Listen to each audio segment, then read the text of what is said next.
Hello, mathematicians. Today we're going to work on a strategy for subtracting called take from 10. It might sound really familiar to an addition strategy called make 10. Okay? We love tens and we love multiples of 10 as mathematicians because they help make our work easier. So if we can end up taking from 10, we can turn some problems that are pretty challenging for us to do in our brains to problems that we can do in our brains. We call that mentally, or doing mental math. So let's talk about how this strategy works, the take from 10 strategy, by looking at this problem here.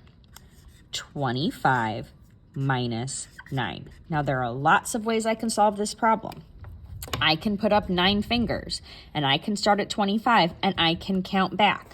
I can go on my number chart here and I can start at 25 and I can count back 9.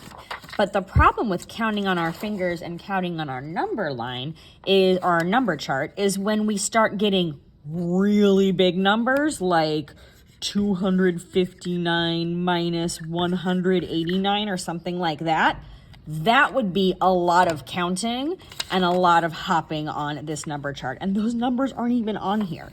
So we learned some other strategies to help us solve problems. And this one's called take from 10. So here's what we're going to do. We're going to look at 25 minus 9. And we're going to start by looking at the number we're subtracting. Now, 9 is not a benchmark number, but goodness gracious, it is so close to 1. I would much rather subtract from a benchmark number than subtracting from 25. So here's what I'm going to do. I'm going to say, excuse me, 25? Can I take out 10, the closest benchmark number to 9 here? 25 is going to say sure. But that leaves 25 with how much if you take 10 away? 15. So I'm going to turn 25 minus 9, which is not the easiest problem, into 2 smaller, easier problems. First, I'm going to do 10 minus 9. 10 minus 9 is 1. Then I'm going to take that 1 and I'm going to add it to my leftovers here. What is not circled to my leftovers? I'm going to do 1 plus my leftovers, 15. 1 plus 15 is 16. So my difference, 25 minus 9, is 16. Let's talk about what we did. I took 10 out, the nearest benchmark number, subtracted from that first, which was a super easy problem with small numbers for me to do, then added that small number to my leftovers. So I turned this problem into 2 easy problems. Let's try it again with some numbers that are a little bit larger. Let's try 43 minus 28. And if you are not trying along with me, why don't you go ahead and try along with me? It's going to help out. So let me think. Let me look at this. I'm going to start by looking at the number I'm subtracting. And I'm going to think, what is 28 close to? What benchmark? 28 is close to, let's use my chart. Let's see, where's 28? Can you find it before I find it? There it is. It's close to 30. Ooh, I would much rather subtract from 30. 28 is close to 30. So I am going to split the number I'm subtracting from. I'm going to take 30 out. And I'm going to think, let's see, if I take 30 away from 43, or take 3 tens away from 43, I'm going to have 1 10, 3 ones left, 13. So now I'm going to do some subtracting. I'm going to give myself some space. So instead of doing 43 minus 28, yuck, I don't want to do that. Let's make it into 2 easier problems. 30 minus 28. Oh, those numbers are so close together, so I can subtract 28, 29, 30. They're 2 apart. And let's see, I'm going to take that 2 and I'm going to add it to my leftovers. 2 plus 13. That's a small number added to another number. That makes it easy. 15. My difference, 43 minus 28, is 15. I took from a multiple of 10, a number that I say when I count by 10, 10, 20, 30. Let's try another one. We're going to take a big problem and turn it into two easier problems. 153 minus 49.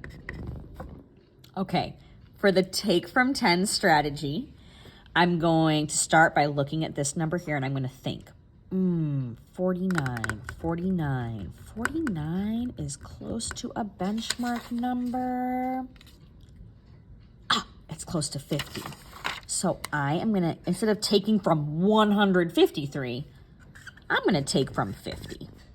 That seems like it's going to be easier for me. If I take 50 out of 153, what's left? 103. 50 minus 49. Oh, they're so close together. 50 minus 49 is 1.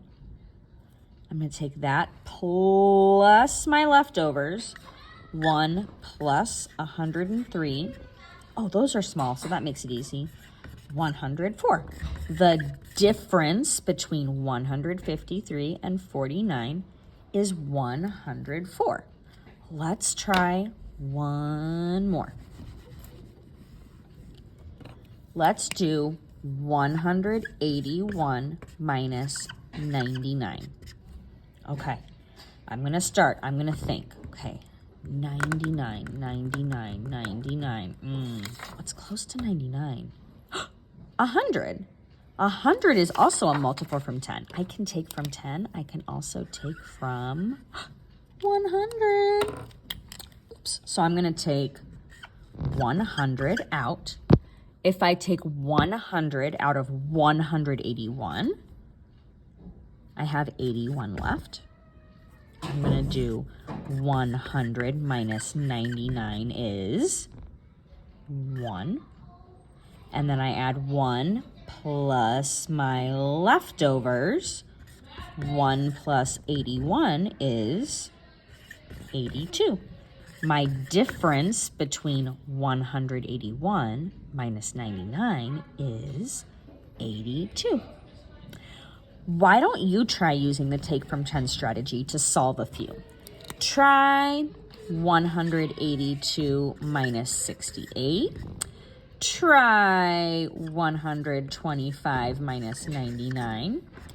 Try 73 minus 48.